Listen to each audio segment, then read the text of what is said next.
Halo, apa kabar semuanya? Semoga kalian baik-baik saja ya. Balik lagi sama saya Fikri. Pada tahun 2018, Riskesdas atau Riset Kesehatan Dasar memiliki riset tentang hasil gangguan kesehatan mental emosional pada usia remaja sebesar 6,2%. Dan juga 80 sampai 90% itu merupakan hasil dari bunuh diri akibat kecemasan dan depresi. Dari penjelasan ringkas tadi, apakah kalian tahu bahwa kesehatan mental itu penting dan bagaimana sejarah kesehatan mental itu? Simak penjelasan ini dan tonton ini sampai selesai. Tidak perlu berlama-lama, kita langsung saja ke penjelasan yang pertama, yaitu tentang kesehatan mental. Kesehatan mental adalah gangguan atau penyakit yang dapat menghalangi seseorang untuk menjalani kehidupannya sehari-hari secara normal. Karena penyakit mental ini tersebut membuat seseorang tidak dapat menjalani kehidupannya secara keinginannya sendiri. Apa yang menyebabkan orang-orang bertingkah laku berbeda pada situasi yang sama? Inilah yang menjadi objek penelitian para ahli pada saat itu. Penelitian mengenai hal tersebut berada di bawah cabang ilmu psikologi, yaitu yang sering disebut sebagai ilmu kesehatan mental atau sejarah kesehatan mental. Bidang kesehatan mental bukan merupakan bidang yang baru dalam perkembangan sejarah. Yang pertama, ada tentang zaman prasejarah. Pada zaman ini masih masa di mana keberadaan manusia purba yang masih berkembang. Pada zaman ini juga tentunya manusia sudah merasakan berbagai macam gangguan mental. Namun mereka menganggap sebagai suatu hal yang lebih mistis seperti gangguan roh jahat, alam, maupun akibat perbuatan musuhnya.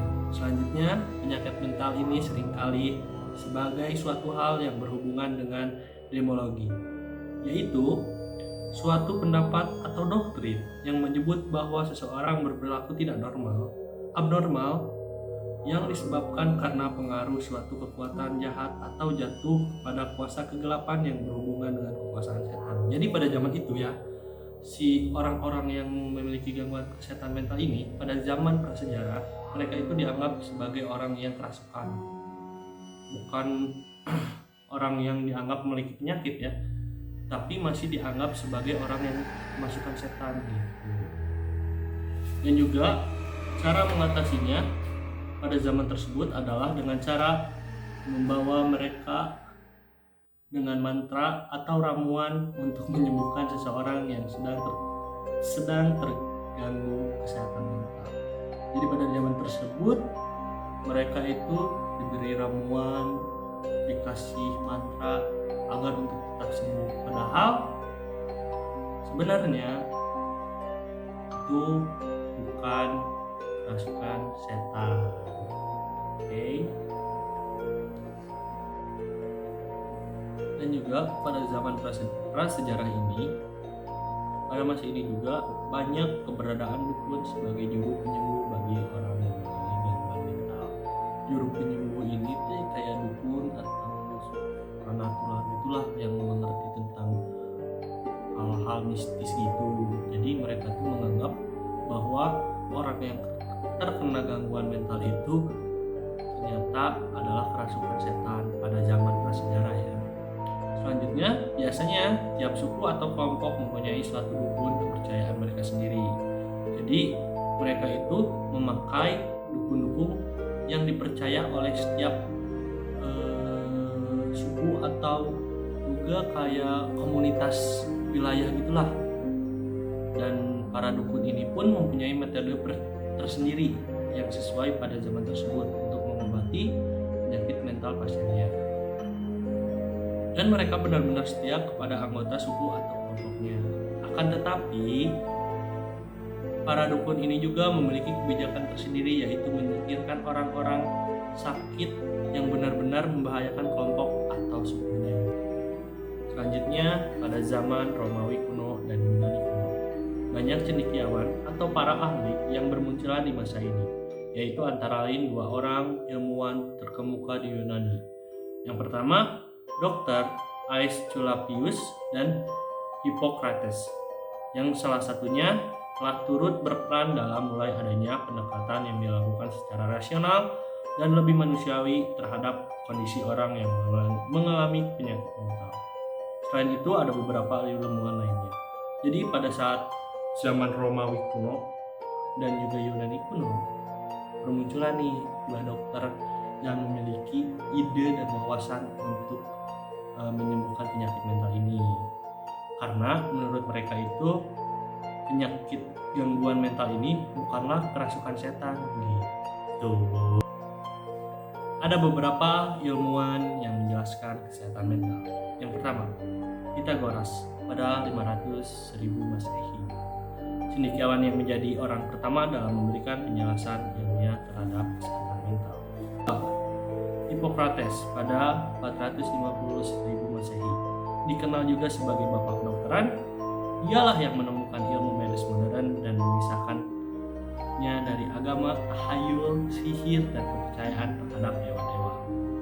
Dijelaskan oleh Hippocrates bahwa peranan otak sangat penting dalam mempengaruhi pikiran seseorang dan juga perilaku dan emosinya.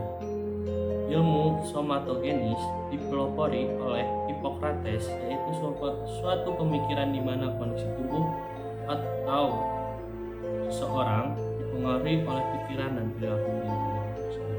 Jadi pelopor yang memiliki ilmu somatogenis adalah Hippocrates. Selanjutnya ada Plato.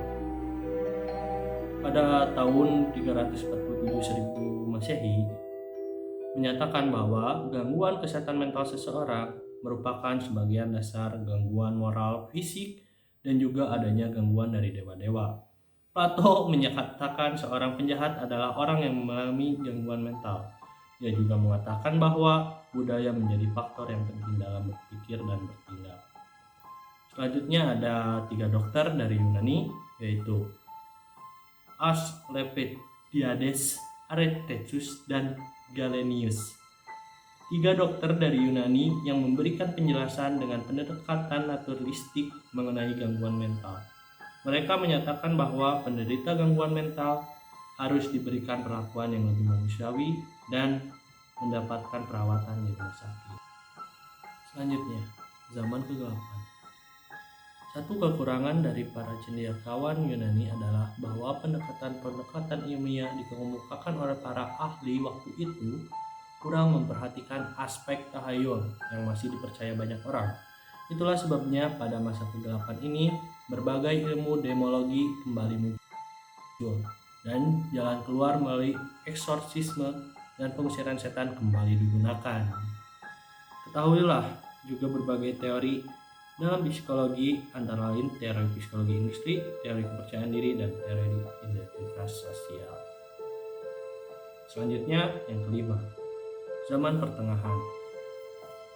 Pada zaman ini berada pada kurun waktu antara 400 hingga 1500 Masehi, di mana pengaruh dari kegelapan gereja dan Kristen mulai meluas. Ada beberapa peristiwa penting pada masa itu.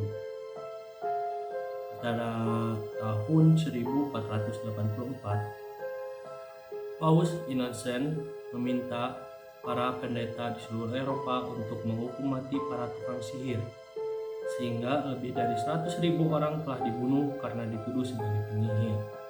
Pada abad ke-15 dan 16, dibangun suatu tempat penampungan bagi orang-orang yang menderita penyakit mental untuk memisahkannya dari kehidupan normal. Tempat tersebut dinamakan Ashlum. Selanjutnya, bersamaan dengan perkembangan agama Islam di negara-negara Jazirah Arab yang berkembang ilmu kedokteran dan ilmu pengetahuan lainnya, sebagai efek dari perkembangan berbagai jenis keilmuan ini, banyak pula didirikan rumah sakit. Sebuah rumah sakit khusus didirikan di Fez, Maroko pada abad ke-12. Juga didirikan sebuah rumah sakit untuk penderita gangguan mental di Damaskus.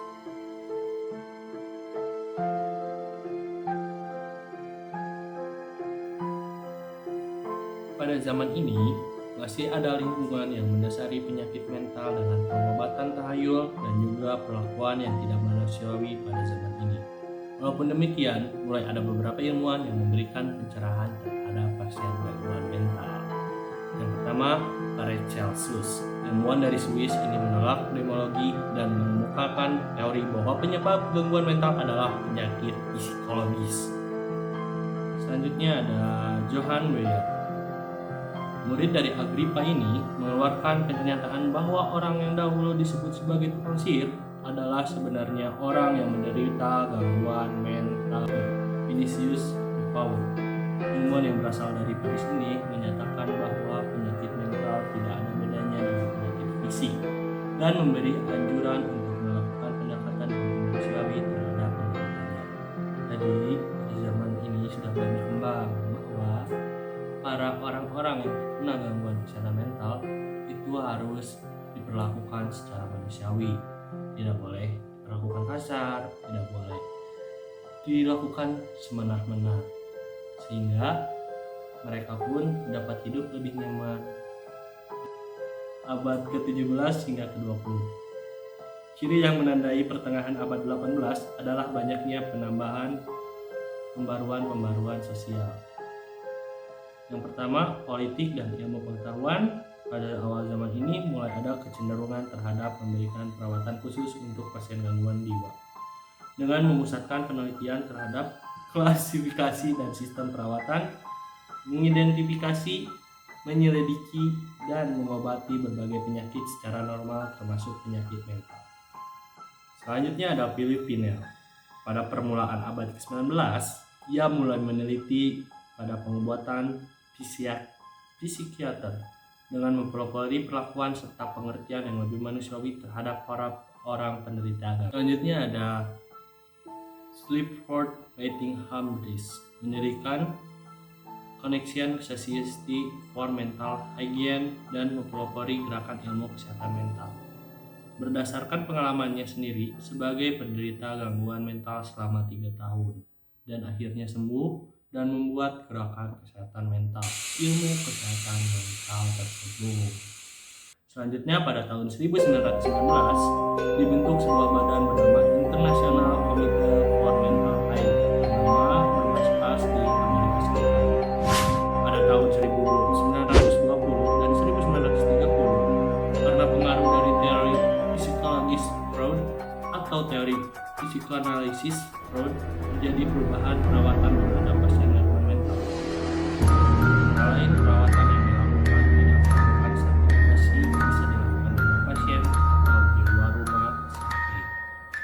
Dalam kurun waktu 1920-an, Komite Nasional Kesehatan Mental Amerika Serikat menghasilkan metode undang-undang yang dimasukkan ke dalam aturan beberapa negara bagian.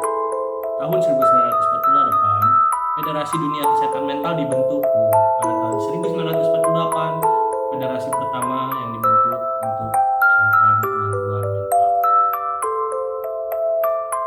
Keadaan sehat dan sakit adalah dua hal yang berhubungan dalam kehidupan manusia sehari-hari. Pengertian sehat dan sakit ini sebenarnya tergantung kepada nilai-nilai yang dianut oleh keanggotaan masyarakat tertentu, sehingga memiliki standar yang berbeda pada tiap kebudayaan yang berbeda pula. Bisa saja satu sikap tertentu dianggap normal di satu kelompok masyarakat, namun merupakan sikap yang dianggap menyimpang dalam kelompok masyarakat lainnya. Jadi ada yang menganggap gangguan kesehatan mental ini sampai saat ini adalah kerasukan setan. Kelompok masyarakat ini masih ada yang menganggap bahwa gangguan mental ini adalah kerasukan setan, tetapi ada juga yang menganggap bahwa gangguan mental adalah suatu penyakit dan harus dilakukan secara manusiawi.